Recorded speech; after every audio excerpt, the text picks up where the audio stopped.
So yeah, I have the challenge to start just after lunch. I hope you won't be sleeping the whole afternoon. So let's start immediately on talking about innovation and digital transformation. So we are in a digital society. I think this has already been discussed since yesterday quite a number of times.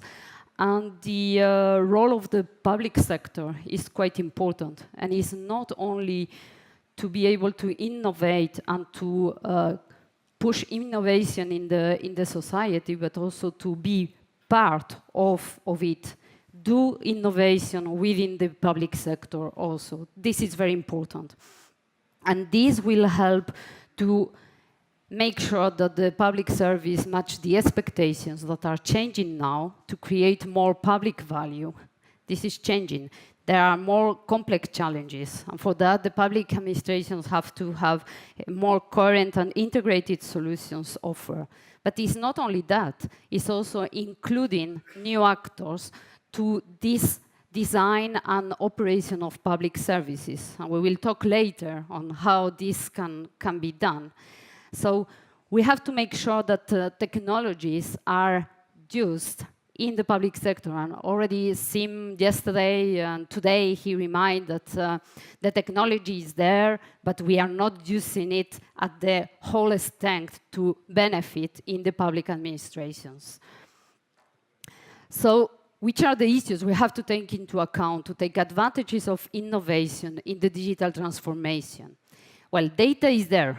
We have seen it. And yesterday, for example, there was the CEO of the statistics of Estonia that said how to create new services out of the data that is already there. So it's not even to collect new information or new data, but is to be innovative in the usage and the services that the public service will offer to the citizens. Also, something very, very important is the people.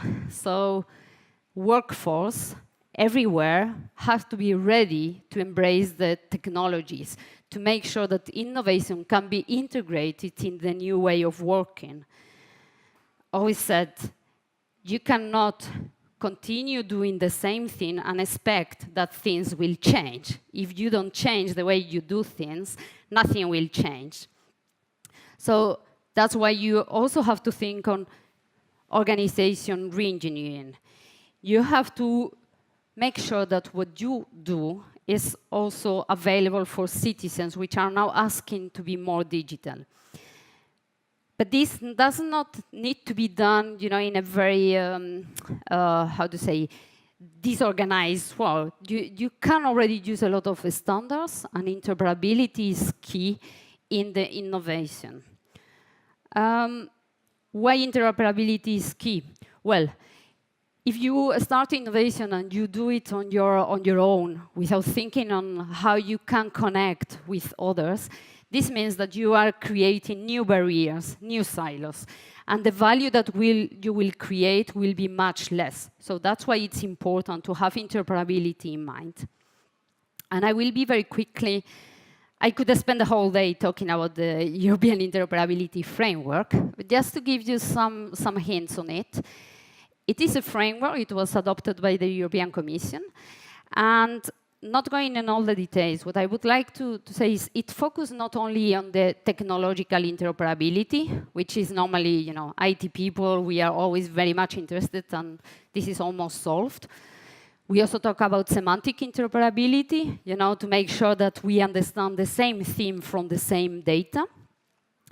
But also organizational interoperability. Sometimes we are blocked because this ministry organizationally cannot talk or share information with another organizations. So interoperability between organizations is also important. And the last layer, which is also key and can really block progress, is the legal interoperability.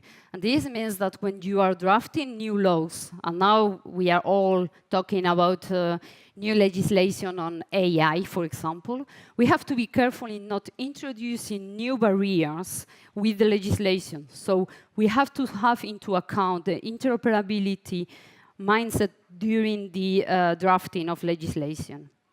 And there are, in the framework, the good thing is you have principles that you can apply when you are doing your projects, being it openness, transparency, reusability, administration simplification. So these are principles that you can apply at all levels. And what is also interesting from the framework is that we have gone a step beyond, and we have even recommendations and examples that you can follow when you will be implementing. We have a program, which is the ISA Square program, which supports this interoperability framework. And there you will be able to find standards, you will be able to find solutions, open source solutions that you can just take them and reuse. You also have another framework on sharing and reuse that allows you to implement a new system in a way that afterwards the cost to share or reuse it by another service will be much lower. Because if you start from the beginning with that in mind, it does not require an extra effort, and afterwards the cost will be reduced for the others. And with this, I would like to invite you all also to a conference that will take place in Bucharest by the Romanian presidency, 11th of June. And there you will have examples of open source solutions given by public administrations, how we can do things differently, collaborative more.